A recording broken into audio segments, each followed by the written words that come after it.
Hi, and welcome. You're listening to the X22 Report. My name is Dave, and this is episode 1890A, and today's date is June 11th, 2019, and the title of the episode is Trump Just Dropped the Economic Hammer. It's time. Now, before I get started, I wanted to talk about Q and those people that have been following Q. Ever since Q first appeared, we've learned the truth behind the deep state and its attempt to undermine America and all that it stands for. I mean, look closely at the new coin. The coin comes with an envelope and a card, and it's packaged in an envelope of We the People. Go to greatawakeningcoin.com, and for this month, you can get $5 discount if you buy 2 coins. Just use X22 Report in the discount box, and you'll get these 2 coins delivered to your doorstep. And as Q always says, where we go one, we go all. Let's get into the economic collapse financial news. Now, it looks like Trump is now shifting gears. The Patriots, they're going after the economic swamp. What do I mean by this? Well, we'll be discussing this in a little bit. But first, let's start off with what Trump has been tweeting out.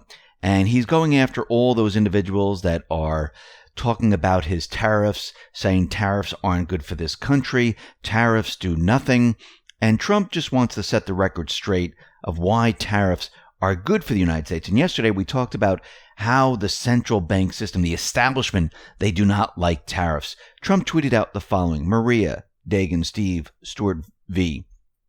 When you are the big piggy bank that other countries have been ripping off for years to a level that is not to be believed, tariffs are a great negotiating tool, a great revenue producer, and most importantly, a powerful way to get companies to come to the USA and to get companies that have left us for other lands to come back home. We stupidly lost 30% of our auto business to Mexico. If the tariffs went on at the higher level, they would all come back and pass. But very happy with the deal I made. If Mexico produces, which I think they will, biggest part of deal with Mexico has not been revealed.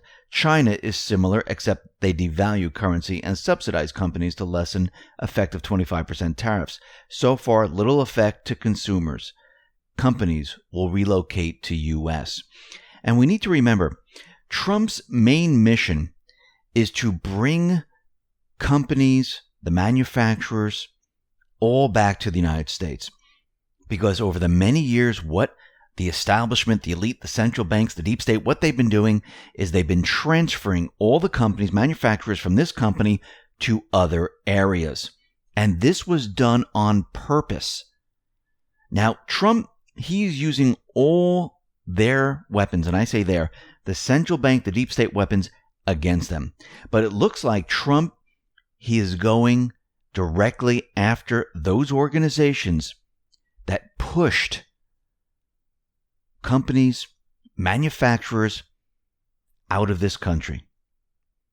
Now, Trump is going after the largest DC lobbyist group, the epicenter of big club corruption, the U.S. Chamber of Commerce. The U.S. Chamber of Commerce is the largest influence purchaser in Washington, D.C., and the benefactor of dozens of the highest politicians in both the House and the Senate.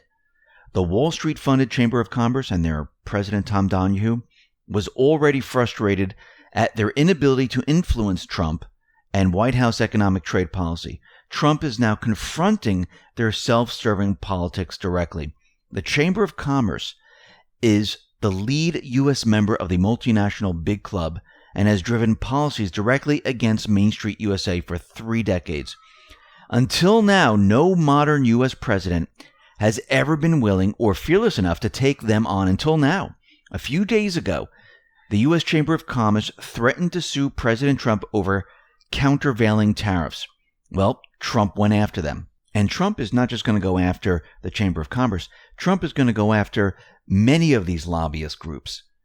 This is just the beginning. The economic hammer is now about to hit. And we can see this by what Trump is doing. Look what he's doing with the Fed. Now he's going after others. Remember, there's many different organizations and groups that are not working in the best interest of the United States. So we have to ask the question, if tariffs are so destructive, so bad, why is everyone except the U.S. using them to protect their industry segments and economies? The truth is, the financial class and professional multinational lobbyists don't want people to realize the modern trade system was designed to reduce American wealth. It's a feature. It's not a flaw. It's by design. The collapse of U.S. manufacturing did not happen accidentally. The Rust Belt was not created accidentally. NAFTA was not designed accidentally. The back door to the U.S. market was not created accidentally. Middle-class jobs were not lost accidentally. Wages did not stagnate accidentally. All of this happened for a very specific reason. This was all done by design. Think about the central bank. Think about what the deep state was doing. Think about all of this. At the heart of the trade agreements over the past 30 years, you'll find that the U.S. Chamber of Commerce, yes, a Wall Street multinational corporate lobbying group, actually wrote 3 decades of trade agreement language. Now, this is very interesting because we've seen this before in the health industry. Who wrote the Obamacare laws? Well, it was the healthcare industry. Why? Because they wanted to make a lot of money. It didn't work out for them. And just like the healthcare industry writing Obamacare, what did the Chamber of Commerce do? Well, they had a team of business experts from within the U.S. Chamber of Commerce that wrote terms and conditions of actual trade agreements for Reagan, Bush, Clinton, Obama. Added up, that's 30 years. Now look back to when this whole thing started. Do you think this was just a coincidence? No. This was done on purpose. And remember, for 4 consecutive administrations, the Chamber of Commerce was there. They were allowed to write the actual language in U.S. trade deals and trade negotiations. What did it do? Well, it hurt the middle class. Actually, it destroyed the middle class. It destroyed manufacturing. It destroyed everything that was built up prior to them. And if you look at the lobbying clients, the total amount that they give, it's unbelievable. U.S. Chamber of Commerce, $94.8 million. National Association of Realtors, $72.8 million. Open Society Policy Center, $31.5 million. Pharmaceutical Research, $27.9 million. And it goes on and on and on. With Alphabet at 21, we have Facebook, we have all of them here in the millions. Trump now is going after these companies, going after these lobbyists, going after the swamp. And he's going to change the entire economic structure. Now, Trump is out there and he is predicting that tariffs are going to spur a trade deal between the U.S. and China. Now, like I've said before, I do believe Xi and Trump, they've already worked out the trade deal. Go back to North Korea, for example. Before we even heard about anything on the news, we know from Q that there were already talks, there was already a negotiation, and there was already a deal. This is how Trump works. He makes sure that everything is lined up, everything is done way ahead of time. This way, he can continually come out and say, yes, I do believe a trade deal is coming. Yes, I do believe if I use tariffs, China will go ahead and make the deal with the United States. He's using this to show that he is right every single time. The trade deal is already made, and now he's letting the mainstream media, the deep state, the central bank, the public in on what they've already agreed to. Now, Trump, in a CNBC telephone interview, said tariffs would be imposed on more Chinese imports if President Xi Jinping didn't attend the June 28th, 29th G20 meeting in Japan, but then said if we don't have a deal, tariffs would be applied. He predicted the U.S. and China would work out a trade deal due to tariffs already in place on Chinese goods and the threat of more levies. He said the China deal is going to work out. You know why? Because of tariffs. We know already why it's going to work out. Xi and Trump, they've already agreed. they're using this, like I said, to set up the central bank. And what did Trump come out and do? Well, he went ahead and he hit hard at the Federal Reserve. He said the Federal Reserve is making a big mistake. They've raised interest rates too fast. And what does he want them to do? He wants them to cut rates. He wants stimulus. He went out and said they did quantitative tightening. They were taking in $50 billion a month, and they've now eased, but it's still $25 billion a month, which is ridiculous, he said.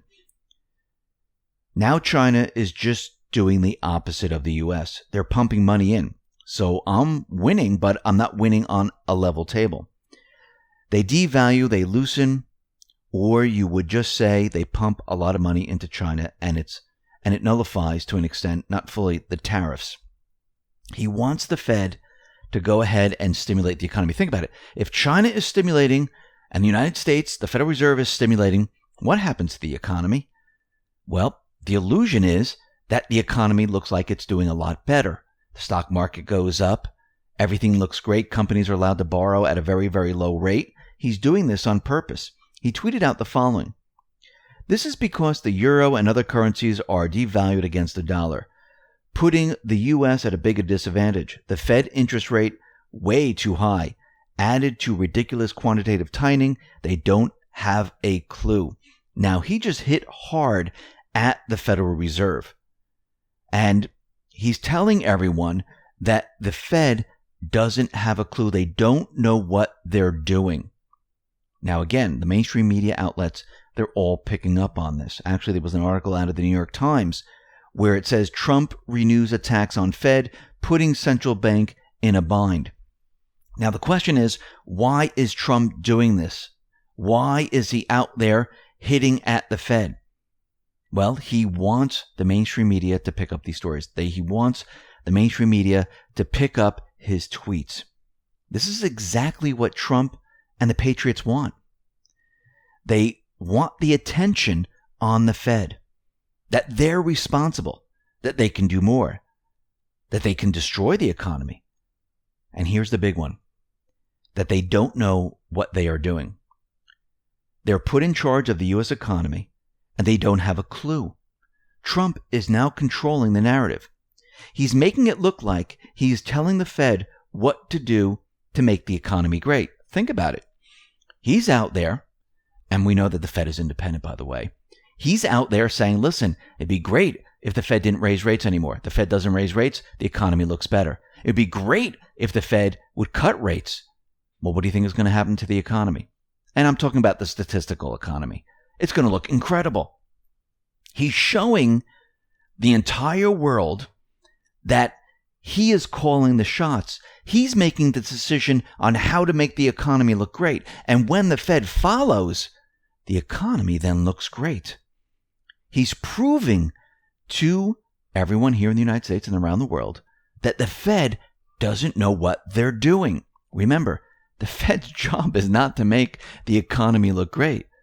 The Fed's job is to make themselves look great and to profit from the downturns and when they have to bring it back up. But now Trump has switched this all around, and he placed all eyes on the Fed. So who knows how to make the economy look great? Trump. Who doesn't? The Fed. They don't have a clue. They don't know what to do. This is the big setup. He's using the weapons on the deep state, the Fed, to destroy themselves. And he's bringing them out into the open, showing the world, showing Americans, bringing them out into the light, showing them that they really don't know what they're doing. And once he's in office in 2020, wins the election, he's just going to let the Fed do what they do best. And now he can say, listen, the Fed's not listening to me. Look what happened. They raised rates. They're starting to tighten again. The economy starting to falter. I told them not to do this. I warned them. I showed America what we need to do to keep the economy looking fantastic. The Fed is doing the opposite. Who's to blame? The Fed. This is the big setup. He's controlling the narrative and pointing the fingers. The entire economic structure is about to change. It has begun. Listen, everyone, thanks a lot for listening. Be well, be safe, and especially be prepared. Thanks a lot.